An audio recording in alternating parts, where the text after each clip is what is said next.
Welcome everybody to our today's panel, Internationale Jazzfestivals in pandemischen Zeiten, ein Jahr später, or in English, International Jazz Festivals in Pandemic Times, 1 year later, in cooperation with Jazzfest Berlin. We're super lucky to have wonderful international promoters from jazz festivals in today's panel. Moderated by Nadin Deventer, curator, artistic director from Jazzfest Berlin. And our guests are from various places, international jazz festivals. We're very honored to have you. We have, now I have to look up the new name, Martina van Nieuwland. From Katowice Jazz Art Festival. Welcome. Martel Oderenshaw from the Europe Jazz Network. Welcome. Super nice to have you with us. Then we have Murat Setski from Boşgada Jazz Festival and X Jazz Istanbul. Hello. Rainbow Roberts from the Vancouver International Jazz Festival. She's here with us for the first time, like all the others have been to the also last year's edition of Jazzwoche Berlin, and Rainbow is here for the first time with us. Super nice to have you with us. And yeah, and our moderator, I've already announced, and I will now hand over to Nadin Deventer. Thanks, Laura, and thanks to the Jazzwoche Berlin and IG Jazz to gather here and come together and to have a little conversation. Hello, dearest colleagues. Hello, outside, everybody who is not sitting in the sun having coffee in or outside a cafe, which is a very special thing to do these days after a long period of rain and cold weather here in Berlin. And also the lockdown is getting less and less of a lockdown, which is also kind of raising the overall spirit here in the city, I can say.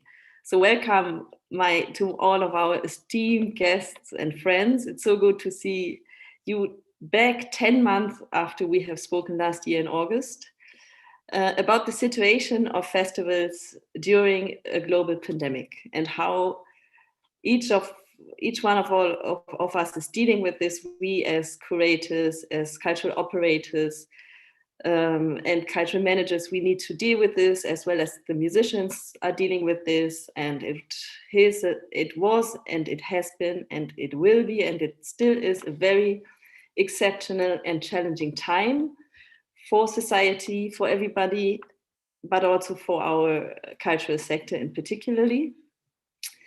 And as I took some minutes to prepare this meeting, I thought maybe it might be a good idea, like I think also I did it last year in the same way, in a chronological order of your festivals, to ask you now one after the other. And by the way, dear guests, we still hope that Tina Heine will join us later on, so maybe she will pop up.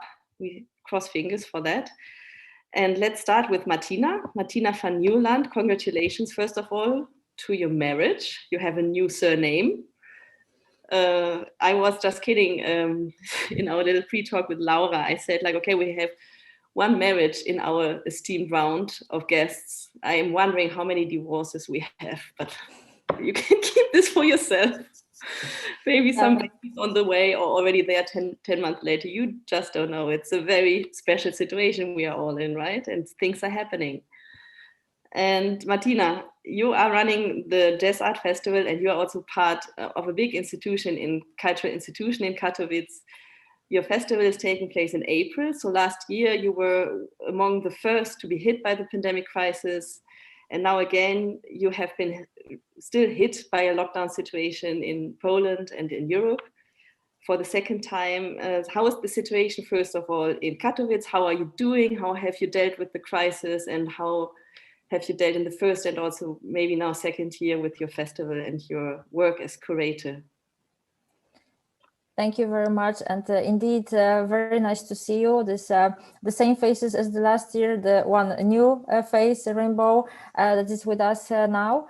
And you are actually the first ones, Laura and Nadine, who pronounced this new surname well. Because I was announced in some different ways, but you are the first ones. Congratulations, Germans, from Berlin. So yeah, thanks a lot. And yeah, it's been just 4 months now, so we will see how the pandemic affects even shorter situations. But yeah, we are very positive. And about the festival itself, we are also positive because after last year, indeed, we had to learn how to react quickly, how to be very flexible, and was very energy consuming, I have to say.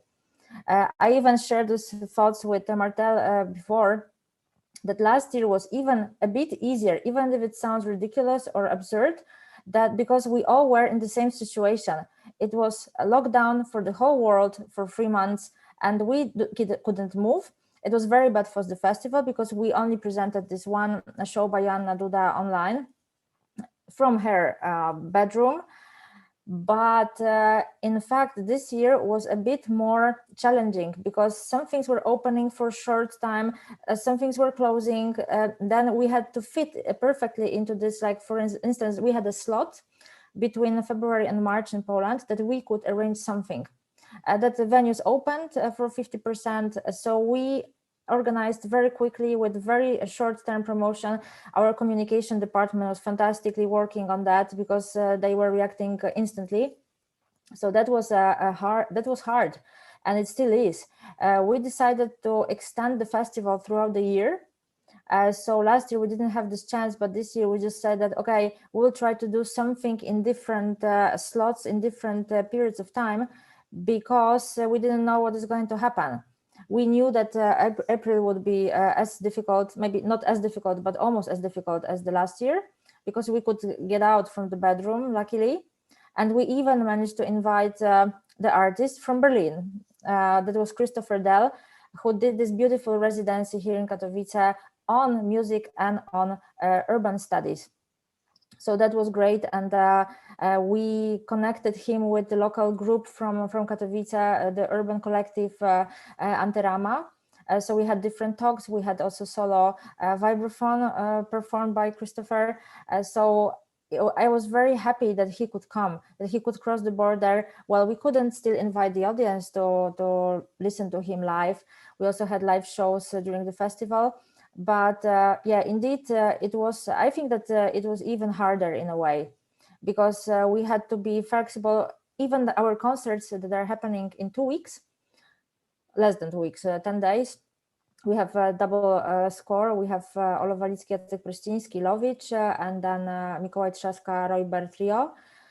And we already postponed this show 4 times. Because we tried in May, then we tried in June, then we knew that the artists would travel. The Lovich duo was in Novara at Novara Jazz Festival right now. So it was also possible. It was great that at least something was happening in Italy.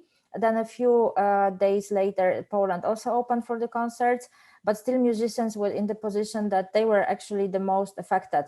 Because when the restaurants were going on, even orchestras, philharmonic halls were open, bars were going on, you could do a wedding for 150 people, but still no concerts allowed. So I think that in other countries, the situation was quite similar, that all the music performances were just like the last ones to open and to be present. So that was also quite painful for us. That's why we were trying to also inventing these new formulas. It was quite quite a challenge, and then just to fitting into something. Like we had this couple of weeks ago, we had a poetry meeting. There was a painter painting live, the poet who was reciting live, and there was also a solo double bass performed by Kamila Drabek, and that we could do because it was not a concert. So it was so absurd, so ridiculous, all the rules, that we couldn't, because they weren't named music band, they could perform because theaters were open and other facilities too. So how strange is that? How funny is that? And I think that we are still in this mode of inventing stuff, inventing formulas, and adjusting all the time. So, and I'm almost convinced that it will stay with us for some time. I'm truly aware that autumn can be also quite hard, and I'm trying to stay positive. But I think that now, after this year, we are prepared actually for everything, and anything can happen anytime. So that was Katowice update. Thank you, Martina. There are some topics that are coming into my mind listening to you, but we will touch upon them later on. Maybe the political situation, governmental support, funding situation, and all of this. But first, let's move on to Tina is still not there, but Murat, you are doing lots of things. We are welcoming you from Istanbul, right? Close to Istanbul. I'm in Bursa, where I was born. We are also, why I'm here is that a new member of EJN, Nilüfer Jazz Festival. It's a nice place in Bursa. They just joined EJN and we're helping them out with their festival, like consulting them, let's say. That's why I'm here. But we will have our Bozcaada Jazz Festival, and it looks like we'll have X-Jazz Istanbul in Turkey too, on September, Bozcaada on August. Nice. So you are dealing with Bozcaada Jazz Festival and also the X-Jazz Festival here, being based in Berlin. Yeah. And the X-Jazz Festival is usually running in May. So also last year you have been hit again this year for the second time. How has it been for you? Also juggling in between cities and countries and having several hats on. So, I mean, it's my almost 20th year in music business, and most of it was in Turkey. In the last meeting, I guess I also mentioned that we are super skilled in postponing events, canceling events, reshaping, our organizations. Like I would say, we even have a black belt. So when it happened in May, we were super quick with the X-Jazz Berlin team to take the decisions. I was actually proud of the team that we were a bit proactive, because I was seeing most of the people, like if the festivals are going to happen or not. So we were pretty quick to act. That was also the same with Bozcaada Jazz Festival we were doing in Turkey. Months and months ago, we decided to make it online. So the reason why we did the festival online last year was, I think, with most of us, two main reasons, let's say three in my case. First, to announce to public that we're not dead, nothing can kill us, we're goats, we're stubborn.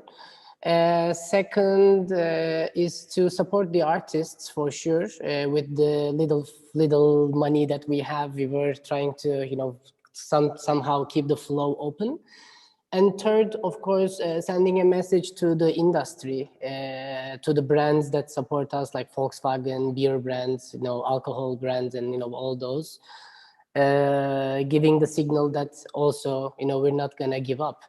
So that was, and also, it was nice content. We were learning how to be a media company in that sense, making cool videos in the sunsets and whatever ideas we could have.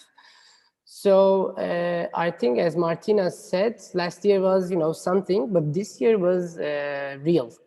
So, you have to kind of now do something, and there is loads of people that you have to convince.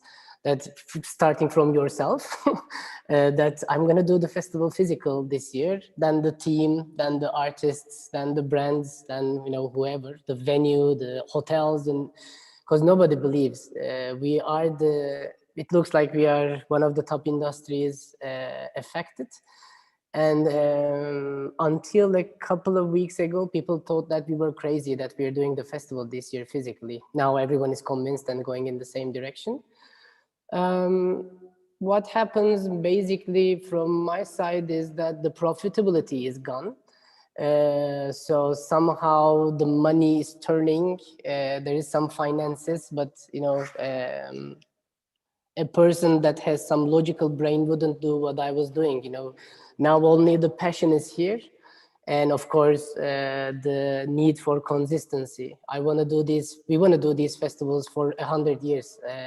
I'm sure many of these ideas will even, we will be dead and those ideas will still go on. So We want to make them happen again, even though there is a profitable problem.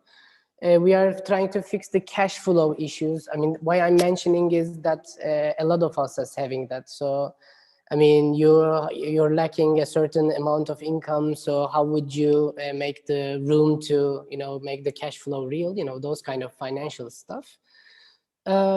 This year, I mean, on the artist side, they are super happy that we are going on this year. Even last year, what we were trying to do, they were super happy with it. There is a lot of points that I could mention, but maybe also in the second round.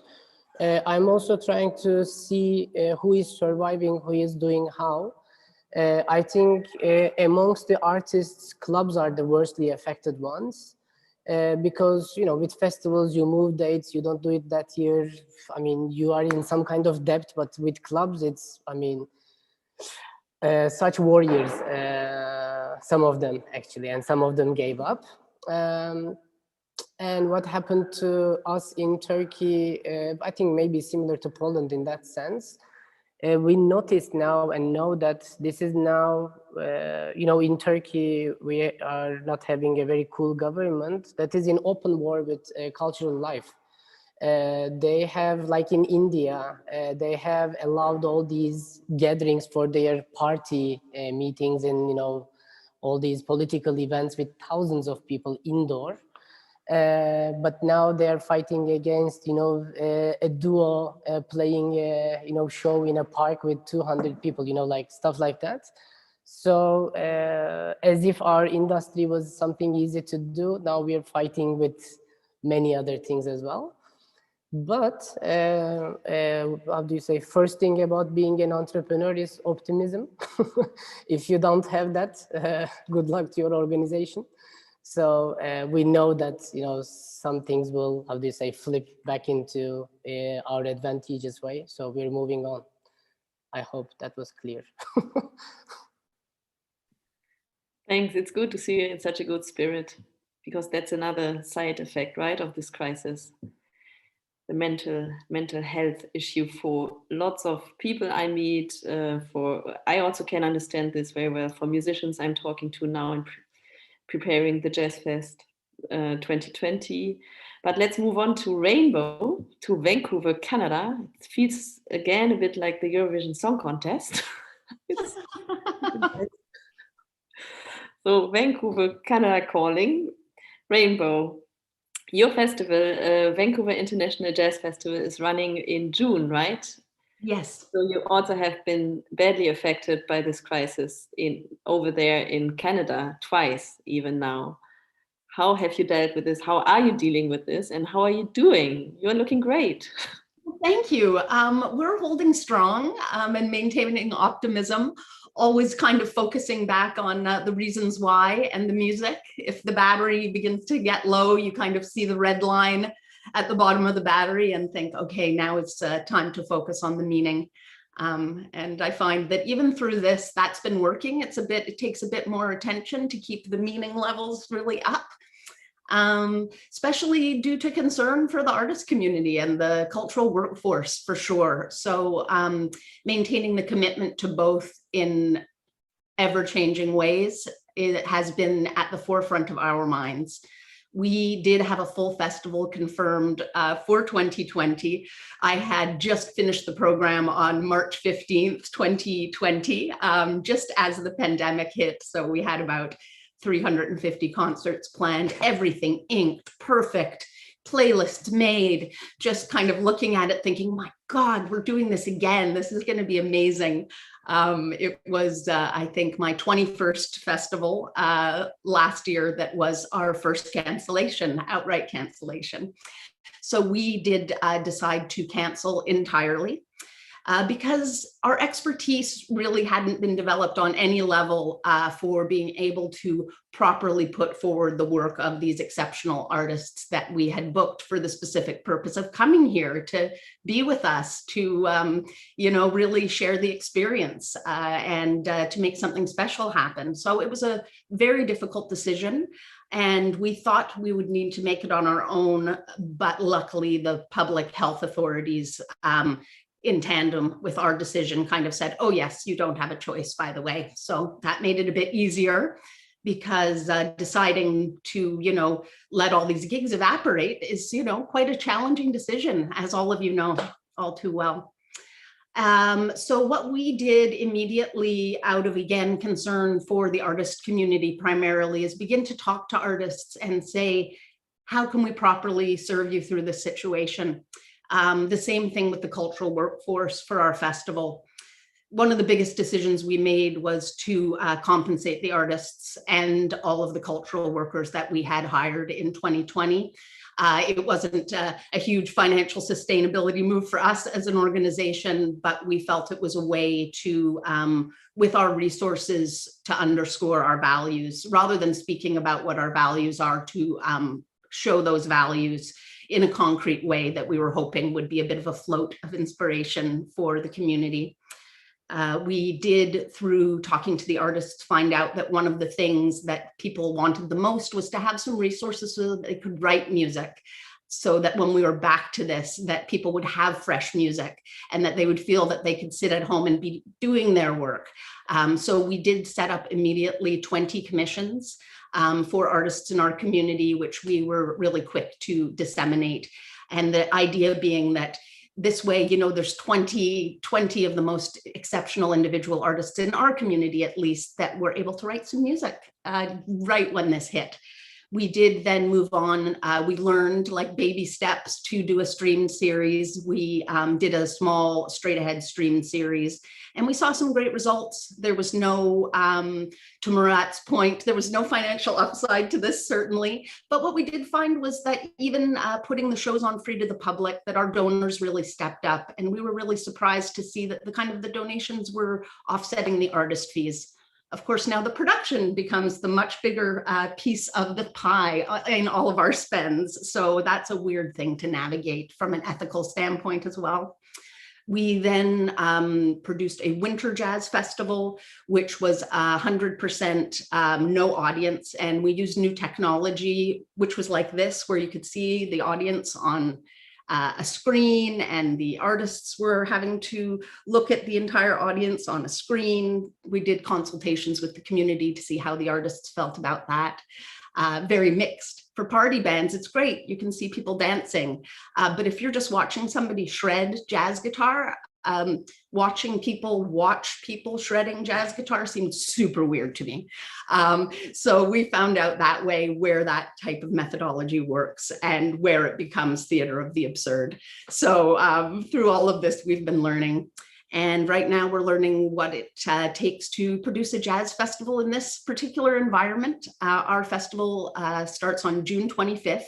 It's going to be a 10-day event, and we have 100 gigs. We ended up making the hard decision, but a beautiful decision in a way, to only book local artists. And it's quite a big festival. So I had this blank slate, and for the first time ever, spots for so many local artists, where we're usually balancing all of the touring artists as well. So there was a beauty in that.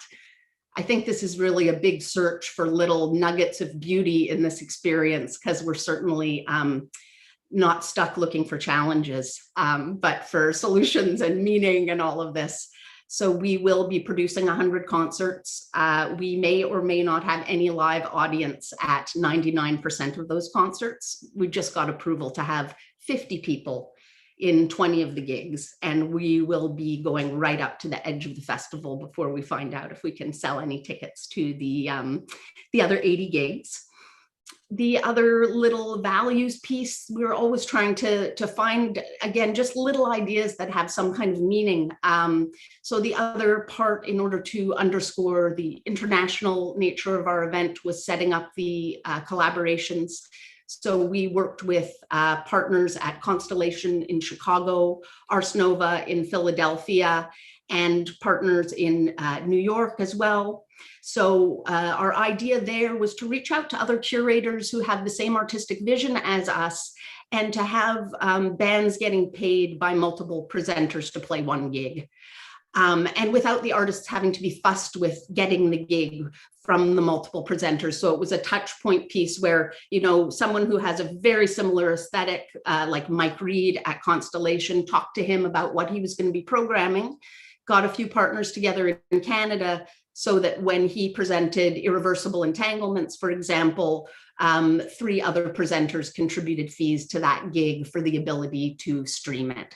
So we were just looking for little financial swing factors. You know, how can we band together to make something happen? Like, wow, a band plays 1 gig and gets paid multiple fees. Like, those are the kinds of things that make us happy. So that's what we did in terms of representing some of the work from the US that we're most excited about. And our colleagues were so helpful to make this happen with us. We also produced a series live out of the BIM House in Amsterdam with 3 Dutch bands, which will be part of the festival. And we did a similar thing out of Paris with a program of 3 bands. So that's kind of what our festival looks like. It's 90% local with some beautiful offerings from the US and from Europe. And our thought was to make sure to share the resources and be creative and work together to do something special in a really weird situation. May I ask a question, Nadine? Of course. What did you do with the Beamhuse people, for instance? Like them playing, like, was it something live? What sort of a partnership was it? So we pre-recorded this. So part of our consultations as well with artists was that a lot of them preferred to have something that they knew they could feel good about, that they would, it'll come across as though it's live, but in fact, the artists had a chance to perform it, edit it, and then deliver it to us in a format that they felt very comfortable with.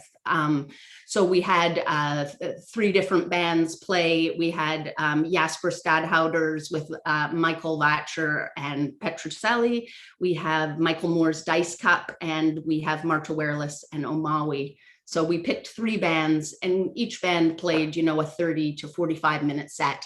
And we will be presenting all of those free to the public online.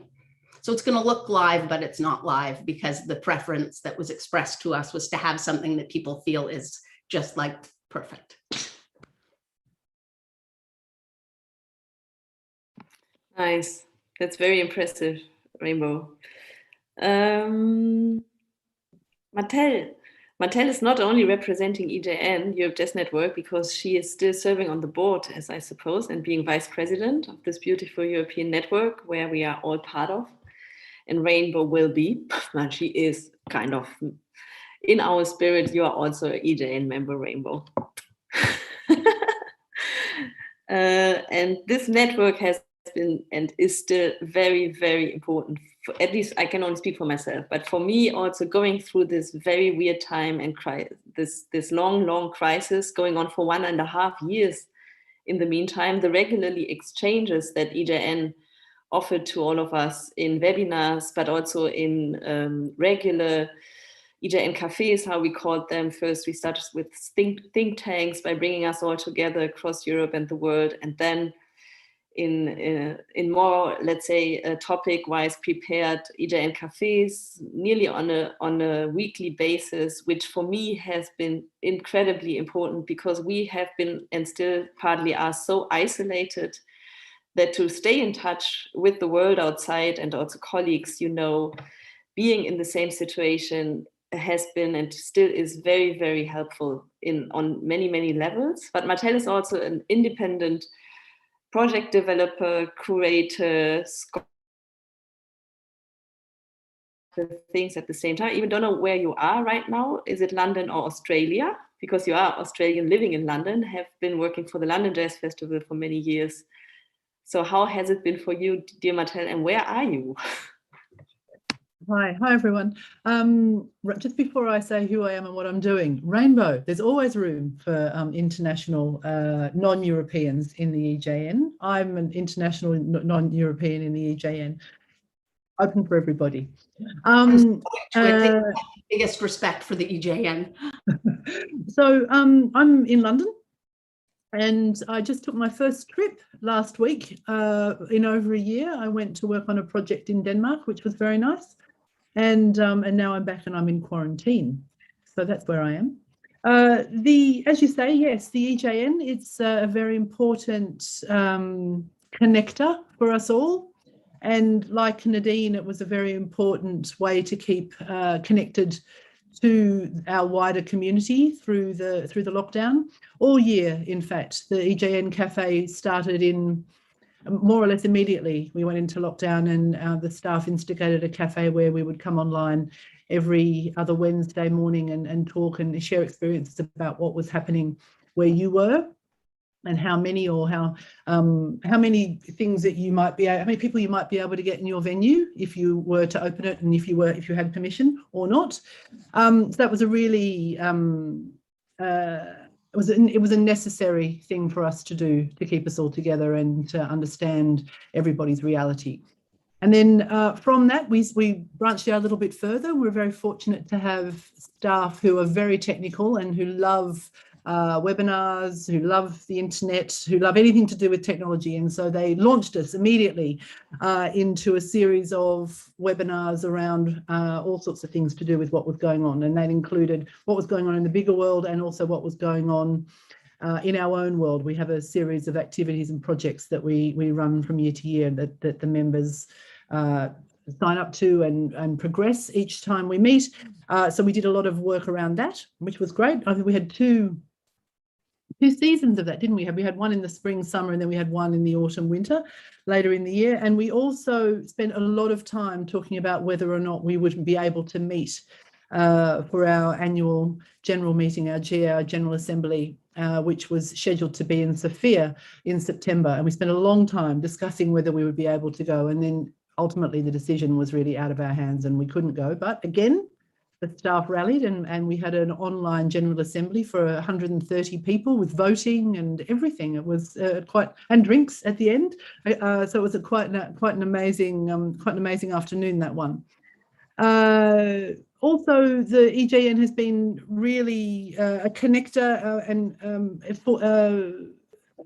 connector, I'll say, and in between, some sort of interstitial in between connector, broker, organising the swapping, just like you're talking about there, Rainbow, with the BIM House, swapping online content. And that's been really nice to see, with various members who are able to make new content and who are able to share that with other members of the community around Europe. And that's been fantastic to see. Not only fantastic for the venues, fantastic for the artists, fantastic for the audiences, and that's been really great. And I see that Martina's just reminded me that Murat was our online DJ and did such a wonderful job. I think that might be a permanent role for you at the GA, Murat. So that's what happened last year. So we weren't able to meet it live, but we did meet a lot. I often joke that I see members of the EJN more often than I see members of my family in Australia. And last year was, really pushed it right up. It was complete overload of EJN activities, but it was a very nice overload. And then this year so far, we're seeing things open up, aren't we? So the Tales of Woe last year, where everybody had to turn themselves into a broadcaster, like Nadine leading the way on that, turning herself into a broadcaster and showing us all how to do it. This year, we're seeing people being able to do hybrid events. So they'll do maybe something local and maybe some artists from around the fringes of where they live, and then doing local live events and streaming those events online or keeping them for later dissemination. And today I've just done the introduction for the upcoming newsletter, and there's a lot of live events planned for the next few months. So we're really delighted that that's a possibility. Hopefully, with fingers crossed, we'll keep going with that. So I think that's what we've been up to. But also, are you going to talk about something else that I can tell you? Last time I was a bit despondent about the fact that I'd been stuck inside for a long time and I spent my whole time writing funding applications. That's what I said last time, didn't I? Well, this time I can tell you those funding applications came in, and now I've got a whole range of projects that I can do live once we're able to travel and move around again. That's great, wonderful. Yeah, I'm a bit talking about the Jazz Fest, waiting for Tina. I hope she might join us. If ever Tina pops up, the floor is hers, because she only would have some 15 minutes then, if I understand it correctly in the chat. And we would like to give her the floor because she has been even inventing a new festival in this time of pandemic, and it just happened in May outside in the Alps. Yes, it's very exciting. So Tina, even if you're a bit late, doesn't matter, just join us whenever you're there. In the meantime, briefly talking about the Jazz Fest, Martel said it, and everybody kind of reacted in similar ways. Also, it had a lot to do with the time of the period of your festival. It made a lot. I mean, we had 8 months to prepare the Jazz Fest to react on a pandemic crisis that hit us in March, and the festival took place in November. Martina was immediately hit. Rainbow very, very quickly hit in June. X-Jazz, Murat also in May. I mean, of course, then the time you have to react on this catastrophe that it still also is on many, many levels was very, very, very, very limited. And what we could do with the Jazz Fest is, of course, to develop at least 10 different festival scenarios. I also can tell you it's also a burden to have so much time because the level of stress is enormous. You need to understand what are the others doing, how are others reacting. You can learn from this, but also the responsibility that we felt towards musicians, and also, as Rainbow and everybody else said, lots of colleagues who are working in our business as freelancers, lots of technicians working as freelancers, and it's a whole machinery that we kind of activate by having festivals that are taking place once a year. It's musicians at first place, but lots of other people also depending on work, and the responsibility you have as a publicly funded institution in this crisis is a big one. So we kind of had time to learn, and then we came up with this idea I think it was in June, to kind of try to team up with a venue in New York, because our festival took place 2 days after the presidential election in the States. As we remember, it seems so long ago already, right? The US presidential elections, when I'm now thinking and talking about it, and also who said it among you when we just joined here? Somebody said it is long and very short 10 months, in between our two conversations, because this is such an absurd situation. We are all locked in and dealing with this as good as we can as human beings and professionals. And yes, everything changed, the whole way of living kind of stuff. And so we adapted we found the Roulette as a partner, a nice Brooklyn-based venue, already equipped with a camera system. And our proposal was, as we all knew, and this is what most of our colleagues also, how they reacted to this, how now Rainbow is still reacting on it. You can present local artists, even being an international operator, venue or festival, and put them to the forefront, because this Corona pandemic is mostly also a crisis of mobility. And so in Berlin, we presented mainly 90% Berlin-based musicians.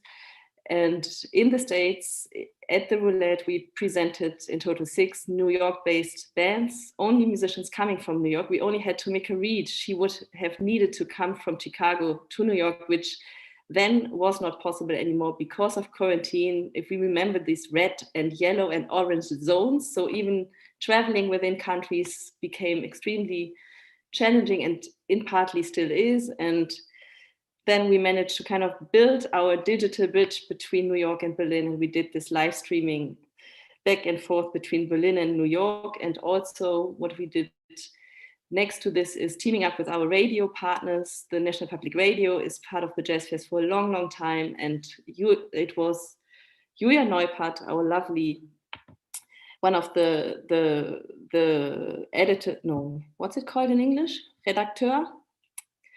The guys who are responsible for the jazz programs. I don't know. Whereabouts? On what format? Radio. Oh yeah, they could be called the editor. Yeah. Editor? Yes. So Julia Neupert is responsible for one of these regional radio stations for jazz, SWR. And she came up with this idea to use radio studios as safe environments for artists to produce concerts. So we spread out through the country into 8 radio studios, also presenting regional artists coming from from these regions where these studios are based. And then we pulled everything together in this, I don't know, 1,500 minutes long live stream in total. And Arte Concert as a media partner joined us luckily and produced this ongoing television monster. And all of a sudden, it's right, Martel, I became a television presenter, standing in front of a camera, not having at all the time to prepare anything. It was only 1 hour before our festival took place that I remembered, oh man, we are doing television. I need cards, like the real television presenters have cards in their hand and not a just piece of paper, you know. So somebody ran and printed something. I swear on these cards, nothing was on it. Just had them in my hands and had a pen with me and wrote down something in between. And oh man, Laura was also part of our first esteemed guest when we opened the festival with a 90 minutes live cultural magazine introducing some artists, some topics, some of our pre-produced video productions. And I kind of only could drop out a mail saying like, guys, I need you 6 minutes, you 3 minutes, maybe we can have a panel of some 15 minutes here, and then we have our pre-productions of the video works that we kind of commissioned. And if we pull everything together, we can introduce the festival, some of the artist topics, and show our little venue, because I wanted some cultural magazines here in Germany to speak about American artists that are based in Berlin, because we had these US presidential elections and they were all not interested in this, the real television magazines. So I also, some days before the festival, took the decision, then we are doing it ourselves. And I can swear, it was in a way a miracle that it could happen like this, but it was also not nice to do. It was total stress, a total exceptional situation. And we also needed to deal with COVID in the end, right? There were constantly changing rules. 2 days before our festival in November took place, we learned that the second lockdown would just hit the festival. So no audience. We planned a hybrid festival, including audiences in all of the radio studios in Germany, at the Roulette in Brooklyn, and also in Berlin at the Silent Green. And in the end, there was no audience at all, nowhere. And then we needed to, I will not enter into this. We survived it, we made it. It was fantastic and only possible because everybody stick together, you know, also the musicians, the whole team, all of the partners, everybody took the decision. And you also need to ask again and again, if you have 8 months of time, like, are you with us? So we installed regular crisis meetings with many partners, you know, and we had all of these deadlines, like, okay, let's have first update in June, then in August, then again in October, to kind of figure out how the situation would be if musicians could really not travel, and so forth and so forth. We all know this. And to now be again back in this second year of this global pandemic, because for me, it's nothing else than only the second year. It's not the end, not whatever. I'm very skeptical. Nobody knew how long we would all be hit by lockdowns, shutdowns, and all of these very restricted measures that are very useful, of course, to fight the crisis, but still hit us on so many levels. And to be very honest, when I was sitting down in January, and it was so damn cold in Berlin, and the second lockdown started at the beginning of November when our festival took place, then I was sitting down again in January to really try to seriously think about this year. So what are we going to do with the Jazz Fest 2020 in 11 months' time? And for me, it seemed to be a total nightmare. It was way harder to do this because you survived an exceptional situation the first time in November 21, and then you had like little break. But then to be locked in, still locked in, and I think I'm the only one having a kid at home, right? And he has transformed into a pooper, he passed into puberty. He will turn 13 in a couple of weeks. He has been to school for 4 weeks since November, beginning of November. So, and I was also, we needed to stay home. So also with my team, my little team, my dear colleagues, Astrid and Chris, big hello, and Leo and Jana, who are helping us also with the festival, and some other guys, Peter Magasak and also Thomas Glesser. Like, we are kind of, we couldn't see each other, you know, and the fact to be really alone again, to do this again, and then to reload your battery with what? No vacation, no traveling, no concerts, no meeting you all brilliant guys and colleagues, except via EJN and the webinars and in a digital way. And all of a sudden I felt a very big silence. It was total silence in January. I don't know if you remember this. This is how I experienced it. I hardly got any emails. Like agents and managers, everybody kind of gave up at that point at the end of January. So I installed a kind of think tank to reconnect to, let's say I randomly chose 70 guys. I reached out to friends in Berlin, musicians, organizers, curators, just to say, how are you after 10 months of pandemic? It's January 2021. It's so silent. I miss you. I don't know what's going on anymore. And then we kind of connected again. We had some 3-4 meetings and just to talk, to kind of see each other and to think a bit together and to help to support each other. And now it's only now in June that it's getting a bit better. The weather is getting better and also numbers are going down. We have all of us we are in this very privileged situation to have the possibility of getting a vaccination soon. If we don't have it, we need to be aware of the fact that we are super privileged seeing the global distribution and accessibility of vaccinations. We in Europe and in America and in Canada, in the Western world, are the lucky ones who will be vaccinated soon. Lots of other parts of the world, they are waiting maybe 2-3 years until they will have access to this, you know. I'm very aware of that very privileged situation. But for me, to be really honest, it has been, in a way, harder to go through this again until November, to kind of also develop ideas without seeing people, without attending concerts, without, of course, you can read a lot, and there has been so many albums released, and there's a lot happening, but there are no random meetings.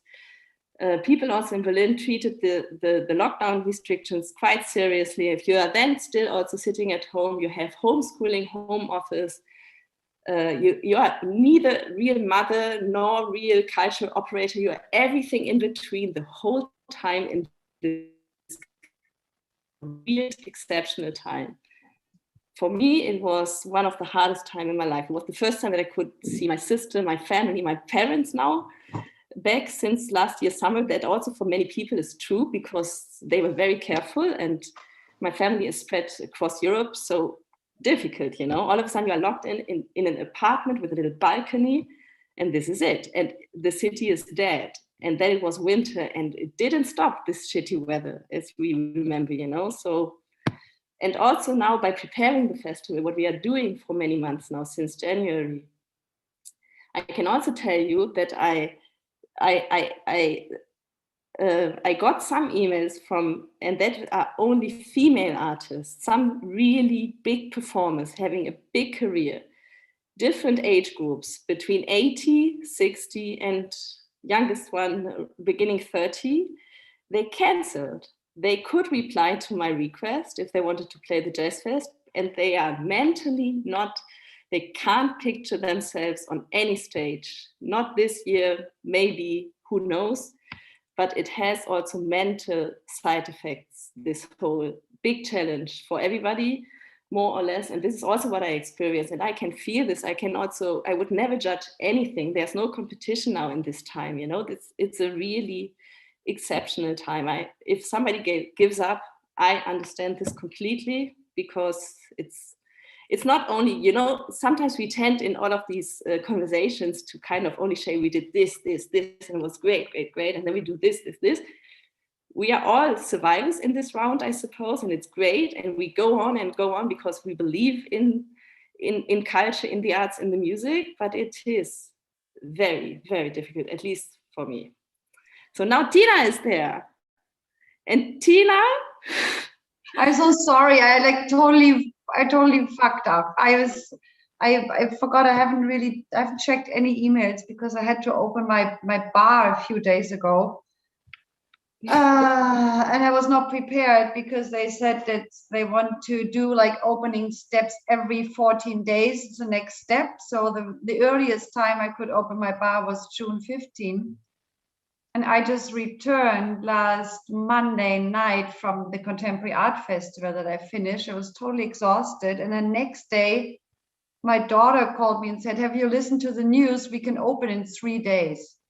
So I was planning to sleep for a week and sleep and after weeks of exhaustion, and I had to go and put on my jeans and, you know, scrub the porch and the terrace and renovate and then my stuff is not back yet because some have been looking for other jobs, and so I've been bartending 15 hours a day. I still do. I have to run in an hour and bartend again. So I have not checked my emails for days. I'm so scared when I open my computer and I just start, and then I got your WhatsApp and I'm like, shoot, I'm so sorry.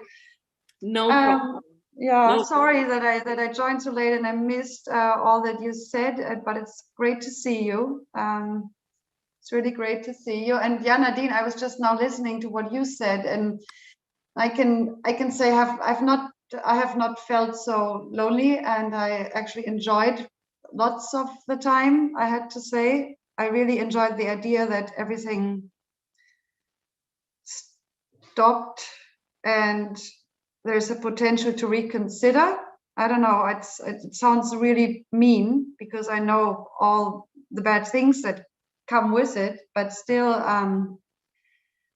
I realized how much we all are in this machine, and even the jazz people, and we're so much relaxeder than the hardcore pop music business. And you know, we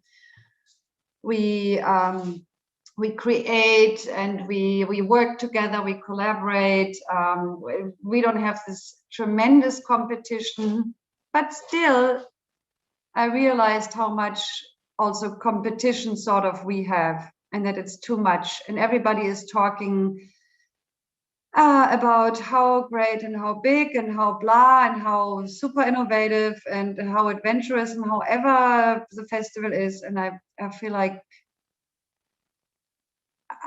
I feel a little bit like I don't even know if I want to do this anymore. Not because it was so sad to be alone, but because I didn't feel alone because there was so much going on. But I don't know, I'm a little, I'm not so motivated to go back into this machine and routine. I feel like I cannot go back to a routine before, because in between there has been a year of Corona, and it was a year of totally new experiences with people, with friends, with musicians, with your own routine, with family, whatever, you name it. And I feel like I can never, ever go back to what has been before. It would feel strange to do the festival. I mean, I could be happy if I could, like if everybody says now in October, you will be free, you don't have to wear a mask, you can run around, like it would feel so bizarre to just do jazz in the city and play.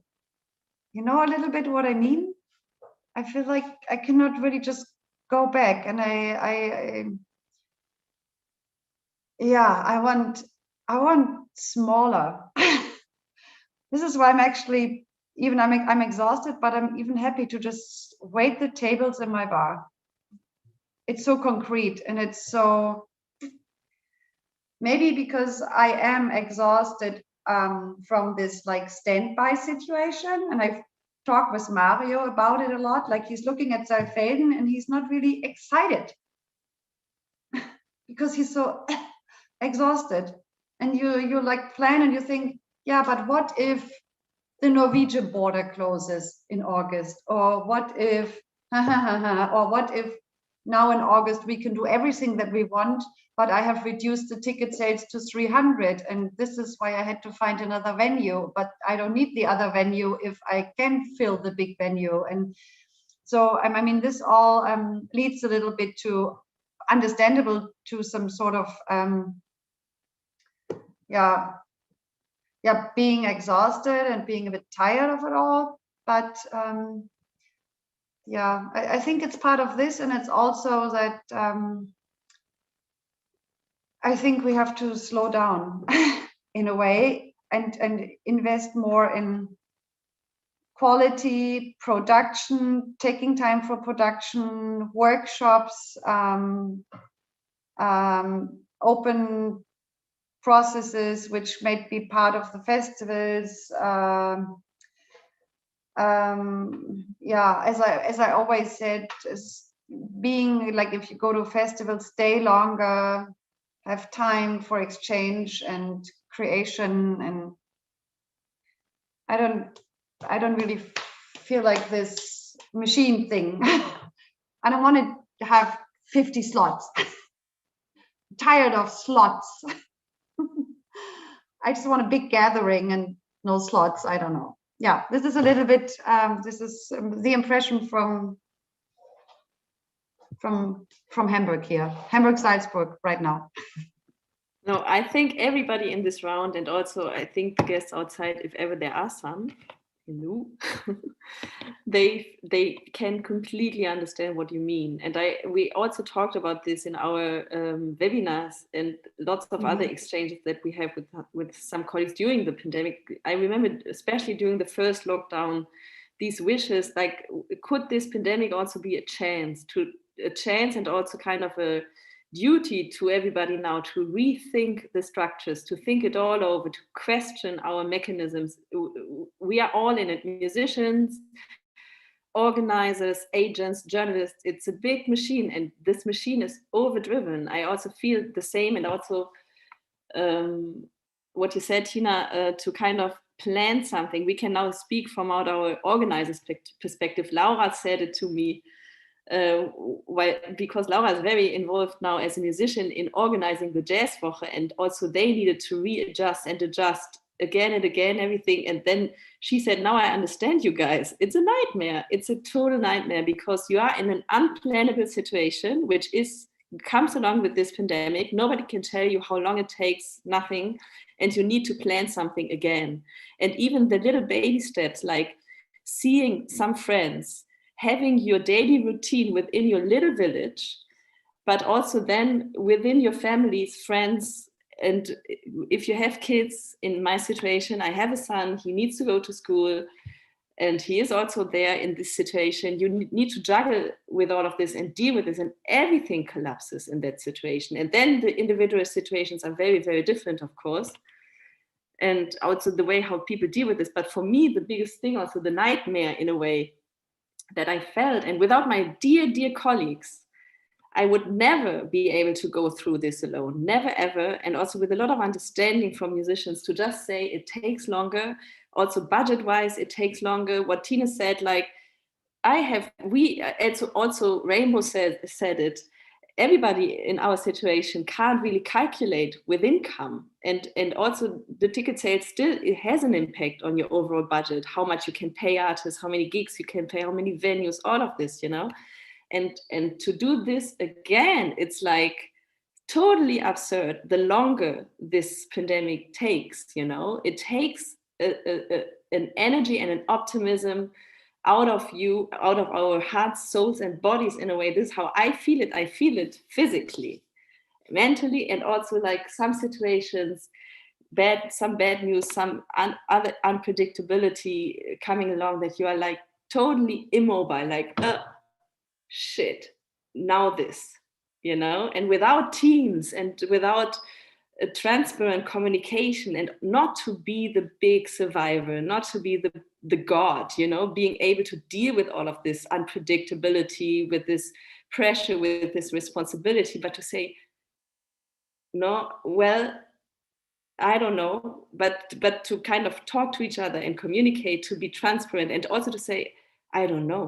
We don't know, you know. This is kind of something I learned in this crisis. Somebody else in this round wants to say something towards what Tina just said? Please speak up. May I? Yeah, because that I really had the same feeling that Tina, and when we visited, when I visited Salzburg last year in October, it was really the last moment before this second or third, or I don't know which lockdown. I think the second it was. And it was very emotional moment. And then it was really something that I also needed. I was so happy, even with this, well, this whole story about even traveling to Salzburg by train from Katowice. It was like a Korean horror, like B class, you know, or something that we know that there was suddenly this COVID appearing in the train, but it was so worth it. And then I think that it was so emotional when we all needed that, just to be for a few days and exactly not thinking about slots and time frames and this and, you know, box offices and stuff like that. And I think that it would be really impossible to go back to this kind of production mode, for me at least. But what I feel now and what I see from the artists as well is a big frustration at the moment. And because now we talked so much about adjusting and about reconsidering everything and our lives as well. But in the end, now there is the time to make up, you know, to cover up to cover financially after the pandemic. And now everybody is so motivated. Everybody wants to just work a lot because they don't know what is happening next in the fall, for instance. And now I would like to change the mode, but now everybody is just talking about money. I don't know if you have the same, but everybody, and it's understood and it's completely understandable, because now after this long time of not having work, people have to live, people have to provide, people have to take care of their families. And now, because we don't know what is happening, I feel a lot of stress from the artist point of view. And then also another factor is indeed what Nadine mentioned already, the politics. So who gets the funding, who is receiving? There is some very strange way of deciding everything. I don't know how it was in your countries. I would like to hear, because I'm really interested. In Poland, everything was so late and so postponed and so delayed all the time. The ministry funding that normally are announced in April, which is already very late, they were announced in June. So nobody knew. We were actually like half year without this any knowledge what is going to happen and who gets the fund. There was this outrageous case in Poland in autumn when big stars got huge support, and then still some individual or some freelance artists, they were still waiting for their 500 euros to get on their account, and it was postponed for next 2 months. And so I think that frustration and this gap also, it's so big, and this tension between, and then also there was the whole image of the artist that well, why would you get that, you know, the whole discussion of what is like the value of arts in the society. So I think that it all had a very bad effect on us all. And this is what I'm afraid of, whether these tensions are big. And I think that if the next lockdown, luckily it's not coming, but well, we'll see. I think that the next lockdown in September or October or November, whenever it happens, I think that it would be really dramatic in this case. So, and also, yeah, with funding, dealing with the funding, with public funding, with support, it's also, I'm very curious how it was in your countries, because here it raised a lot of tension as well.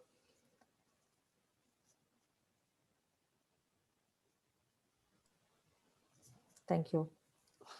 So how was in Turkey? Yeah, because we also mentioned this, and Murad, you also mentioned this political aspect of it all. So I'll come to the funding situation, but a few words on what Tina has mentioned. I think it was a very sincere and real talk that many of us, I think, publicly, even sometimes to our team, can't do. But I think it's super real. What happened with me personally was that I have noticed that since over so many years, and I'm talking almost, as I mentioned, 20 years, we always had some festival, some gig ahead of us. So that's the definition of anxiety, by the way. I mean, if you want to define anxiety, it's that. Like we sometimes had festivals that's locked 2-3 years ahead of, today. So when the pandemic happened, it was a big relief for me. I was like, like I never had a situation in my professional life that I had, never had a planned event ahead of me. So the reconsideration and everything is real. I understand the points about, wanting maybe less, but the conclusion that I had when I was reconsidering is that I think we want to change the shape of the organizations that we are in. I mean, sometimes these are, the different type of festivals. Sometimes it's the date is wrong. Sometimes the city is wrong. The funding setup is wrong. I don't know what it is, but that was the case with me. I knew that. I went to Bolca just last week after 2 years because I couldn't visit it last year. And I was walking in the streets of the island and I saw the venue and I remembered what I loved, because otherwise it's only Excel sheets, Zoom meetings, emails, Google Drives. I mean, I don't know, whatever you name it, those strategies and the meetings. But when I went there, walking on the streets, I was like, I know what I want, but I wanted a bit more easier. I mean, because during this time I started consulting for a music technology firm. And I saw the value of myself, like people really admire what I can deliver, in other domains, with my experience and all that. I think this industry, Tina defines it as less, somebody defines it as maybe, in a different term, but things could be a bit more smoother. And I mean, I don't know if this is the amount of resources flowing in this.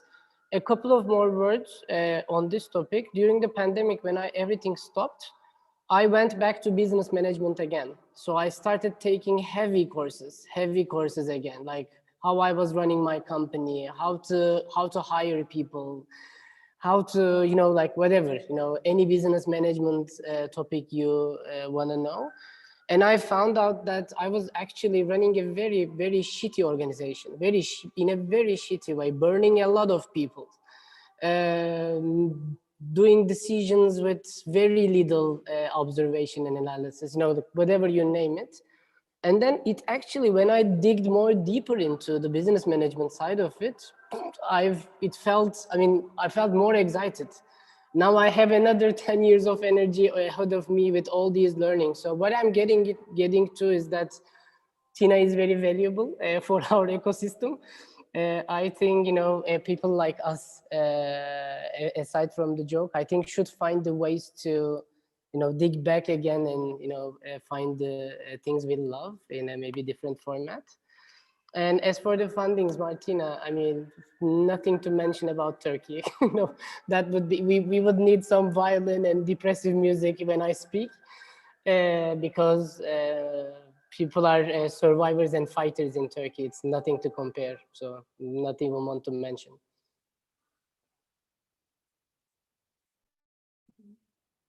Rainbow? Well, I have to thank Tina for your extremely refreshing honesty. I think in my Canadian way, I danced around the same point by mentioning like how the battery you get into the red on your cell phone battery, or, I have one of these external speakers where if I don't charge it properly and I try and listen to music, it has a little man's voice that says, your battery is getting low. And I remember traveling sometimes again and again, which was a joy, but also very demanding. And I would plug in the Bluetooth speaker and it would say to me, your battery is getting low. And I would just kind of laugh hysterically to myself alone in a hotel room somewhere. And so I think it is really important to touch upon our humanity and the fact that it's beautiful work that we're so fortunate to do. But I think that we can all agree that it wasn't that easy in the first place and that we were all kind of racing along together, holding hands in the best moments.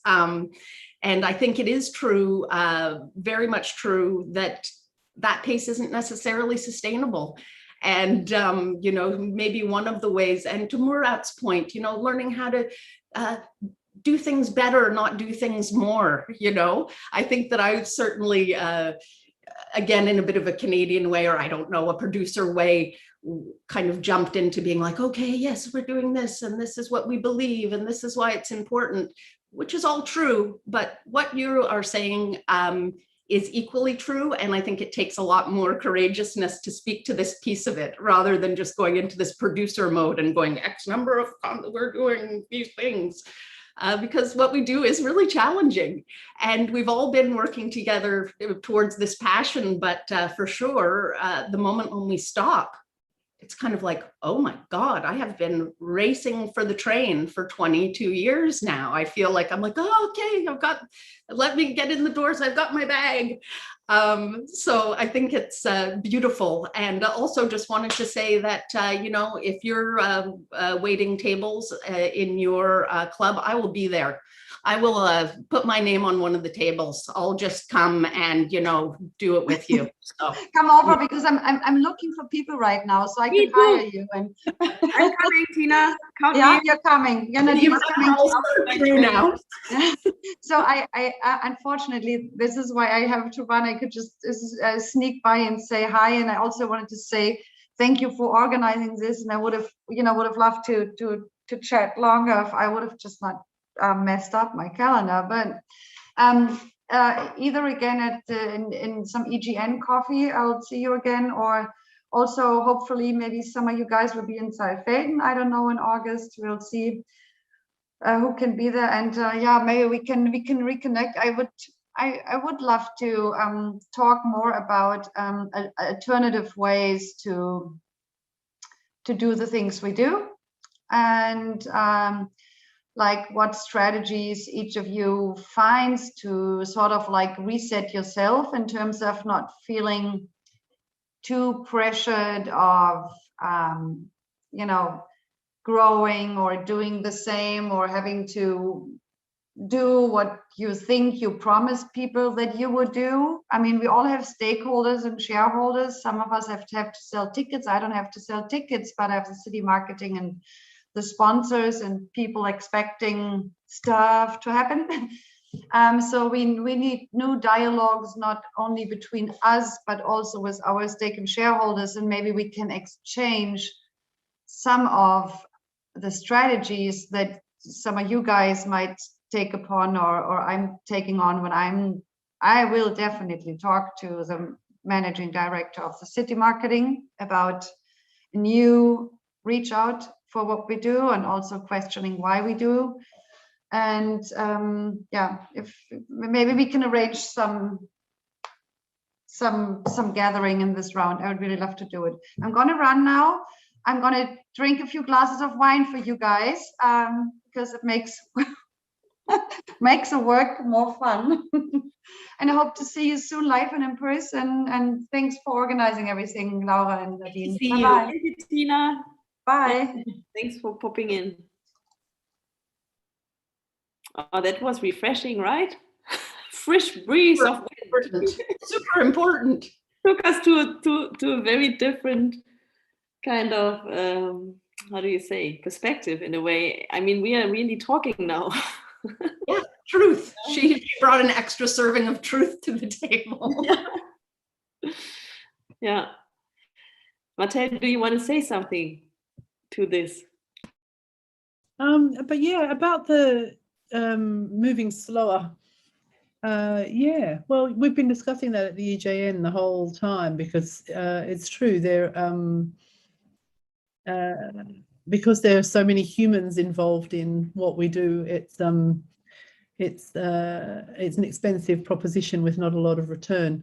All of us, you know, we all work hard, and being on this treadmill, or what are those things where the mice run around, hamster wheel, is a reality for everybody. So we've been talking about the possibility of working slower, having a slow music movement, and also talking about the value of that and the importance of that for the environment and how that might work. but it will require a huge amount of coordination, I think, because it's, you know, we're a great big matrix all over Europe and beyond Europe. And in order for us to have less waste, both in terms of, or all in terms of the environmental waste and our own mental health waste and any other sort of waste, and to give musicians the best platforms possible and audiences the best experience possible, then it requires a lot more communication amongst us. And at the moment, we all sort of work in silos, even though we're a lovely network. Yes. I also think it's not only a conversation between us, but it's also including musicians. It's a really change of mindset in a way. And that's nothing that you can solve, let's say, during a pandemic. But a pandemic, this kind of disruption can be a moment to really rethink out of a personal and also professional necessity, you know. I mean, maybe we can use the last 15 minutes, because I'm just looking at the watch. If we want to talk about also chances, in a way, Tina opened this track already, in a way, you know. It is also such a disruption, this crisis, which kind of chance or perspective could it open, you know, to kind of I mean, I can tell you what I experience right now is with the perspective that now that the first open air concerts can take place and also indoors, and it's a bit different.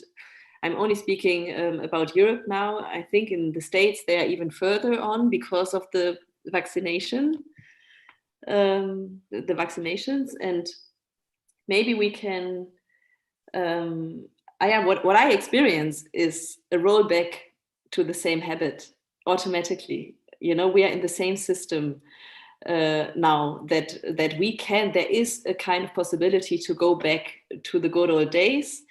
And the way I'm talking now with managers, agents and stuff, everybody's a bit nervous. Martina, you mentioned this, there is tension. You know, there is expectation, there's a lot of suffering also, you know, and there is a necessity also to go on. And there's a big responsibility, as we also have discussed on our sides, towards on very many different layers. And this is, and I'm not capable, me personally now, I'm not capable to turn around my boat, the Jazzfest Berlin, a tank that is nearly 60 years old, having lots of partners, obligations, politics, interests, being part of Berliner Festspiele, big umbrella organization, 700 events a year. We are the smallest festival out of 7, and lots of other projects going on. So you also we all are living in different realities, you know, and now for me is not the time. I'm not strong enough, to be really honest now, to pull this around and to kind of make the big shift, you know, and I don't think it's necessary. What is very necessary is to talk about it, to reflect, to kind of find like-minded people, musicians, organizers, politicians, stakeholders, whoever is on board, to kind of take maybe some baby steps, and not to forget what we all experienced and also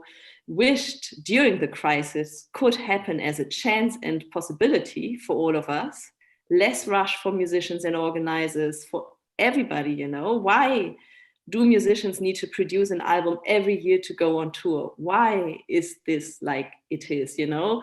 So many things. This fly in, fly out, play a gig, you come to Europe, 14 days, 10 gigs, go home. This is reality, you know, and to question lots of things because of the environment, because of sustainability, because also the mindset, the zeitgeist has changed a lot, you know. We are talking a lot about diversity and our obligation as cultural scene and also in society to take this into consideration, to question everything. There's a lot, I feel it as a time where a lot is possible also because people are still also in a different mindset. We are a bit more fragile probably also, you know, being still confronted with this crisis. So, and I think it is a longer process. So there is no rush to do it this year. But if we need to stick to some values, to some mindset, we need to kind of get ready for this. we who are now here in this talk, we have a long way still to go, right? We are experienced, but there is a way to go ahead, and together, as I said, in dialogue with musicians and with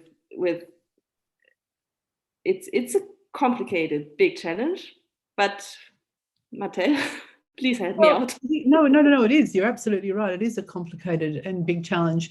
And, you know, 5 years ago or more, 10 years ago, I don't know, maybe, we were discussing the lack of women representation in jazz, both on stage and off stage. And look at us today. Hi, Murat. And one of the really important things that struck me at that time, Nadine, actually was you, because there was the key change. More recently than that, actually, the Europe Jazz Network has been doing it for, you know, been thinking about it and making steps towards it for a long time. And then the PRS Foundation's Key Change initiative started, and you were one of the first people to encourage everybody to join up, because about the 50-50 balance. And it was not even, it was a no-brainer for you. And also, even if you couldn't achieve the 50-50 balance within 1 year, you knew you had, you know, a period of time by which you would strive to make that happen.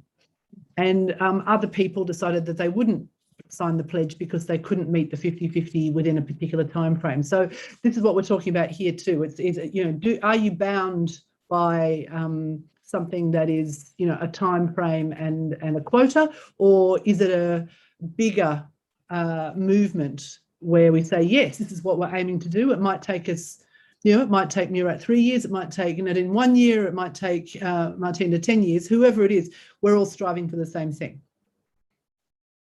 And I think we need to articulate it more in order for us to, you know, and have that in our mind more. So each time we say, okay, we're interested in a slower movement, we're interested in a matrix or some sort of connecting so we're not wasting time and money, and we're interested in the environment. Even though we still want to be mobile, we're interested in the environment and the impacts of our industry on the environment.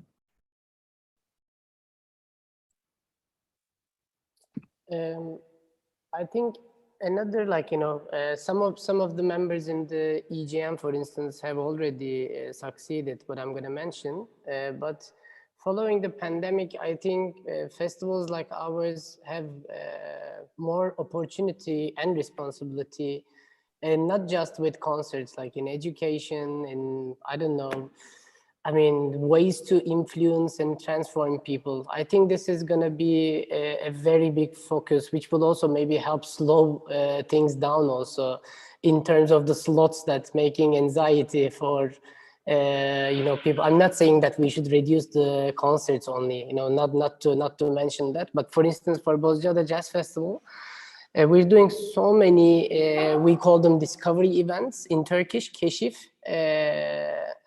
like all these side events and, you know, the talks and panels and gatherings, you know, those kind of things that actually we found that it excites the team and the audience even more. I mean, shows are, of course, the best way to, you know, get together, and you have this beautiful music and, you know, the drinks and weather, you know, like whatever. But maybe to turn these festivals into more like platforms that brings ideas together, you know, I think that's going to be some sort of an opportunity, which brings also, I'm always talking about brands and money, sorry, but which brings a lot of cross business opportunities, let's say. I mean, like the technology industry in Turkey is booming, especially gaming and, you know, like that kind of stuff. And when we started knocking their doors to do partnerships in, like, with, you know, ideas, events, you know, like side blah blahs, you know, whatever, they get all excited because they are the people at my age now, you know, running, not even actually much younger than me, like these young guys, 25, 27 years old, running 8-digit, 9-digit companies now. And they feel like we are getting more along, how do you say, like we have similar visions for the world. So, I mean, this kind of slowing down and, you know, all this pressure in the industry, I always feel like, you know, I mean, not too optimistic, of course, but there's a lot of opportunities to, you know, knocking different doors. I mean, I'm sick of knocking Vodafone or Red Bull's door to give me, I mean, a couple of €1,000 to sponsor an event. Rather now, you know, like knock the doors of these NGOs and new startups and ask, you know, what we can do together. Do you see what I'm saying? there is an opportunity in, you know, that area.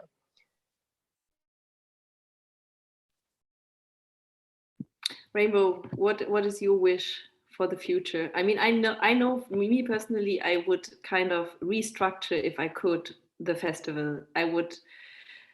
It would be a different qualifications that are still missing in the case of the Jazzfest Berlin. I would honestly recompose this, not the set of values, but you see what Murat said, also the priorities a bit, you know,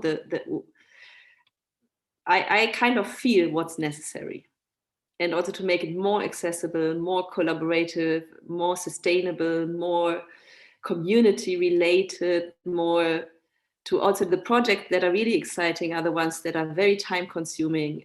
They need a lot of talking, exchanging, thinking together, to meet artists on the same level with you, wherever they are based on the world, and to really enter into a sustainable dialogue. Being a festival still is possible, I think, but it takes a lot of time, a lot of thought, and also kind of, it is for me a very team-based exchange process, you know, that requires a bit a different structure, let's say. How do you see that? I mean, your festival is a different one, obviously. You're very community-based, very close, connected, and... Well, I think we're all in a bit of a unique situation to draw even greater inspiration from each other in a way. We all have been moving so fast that we certainly see each other's work and we visit each other's festivals. But I have to say, going into this edition, I looked so closely at what you did in Berlin. And to Martel's point earlier, I looked at this thinking, oh my God, she's really showing us how this is done. I was like, I can't even imagine like trying to be pro in this way. That it almost seemed, and to your other point about, you know, artists talking about feeling comfortable playing still, or like I was just speaking to somebody who I consider to be one of the most talented artists in the world, who was expressing concern over losing their chops. And I was like, wow, this person saying that they're losing their chops, that's unreal. But I think there's something that we can all relate to in this. It feels to me, in a way, even as presenters, that, you know, I've been playing upright bass my whole life, and now they're like, now you play melodica. You know, we're working in a different format, so I can feel, you know, that that feeling of, oh my God, yeah, like it was crazy for me to hear this artist saying they had lost their chops. I was thinking, God, you could never lose your chops. Like, I'd love to hear the first notes that come out if you didn't touch the keys for a year, you know. But I think we are in a position where we're ready to gain new chops and decide what kind of chops we want, and what qualities we want to bring to every interaction that we have. And I think that to me is the most important thing. I think that to continually improve the quality of the dialogues that we have at every level, so that we're talking to each other more, listening to each other more, interacting with artists in a way that's more genuinely collaborative and respectful of the challenges that are being faced, and really looking at ways that we can serve that community differently and serve each other differently. So I think we can all collectively be the muses for each other, and you know, through difficult times, the people who listen to the little things. It's like, oh my God, will your world be complete if there's just that one caper on your plate? That you know, there's just that one element that makes a difference. And I think we have to talk to each other and listen to each other to know, oh my God, okay, so you're the person for whom like that one little gesture of a bouquet of radishes or this or that, you know, like finding out what the gestures are that mean more to each other in developing our relationships, in producing and developing those fluencies with what we can do to show true respect for artists in different ways, given some of the limitations that we're facing. Oh man, that were very, very nice closing words, I think. Do we all agree? Because it's 4:30 in Berlin. And I need to mention this once. For Rainbow in Vancouver, it's now 6:30, right? Or 7 in the morning. In the morning, Rainbow Wow. stood up for our panel at around 5 a.m. Thanks, Rainbow. My Thank you, pleasure, my great pleasure. So great to see all of you. Thank you, everybody, and thank you all the people who are watching this or will be watching this even later. Please have a look also at the other panels of Jazzwoche Berlin. And yeah, thank you again for everybody who was participating today and for all your creativity and keeping going on. That's really amazing what you're doing for the scenes. Yeah, thank you also, Nadine, and yeah, hope to see you soon.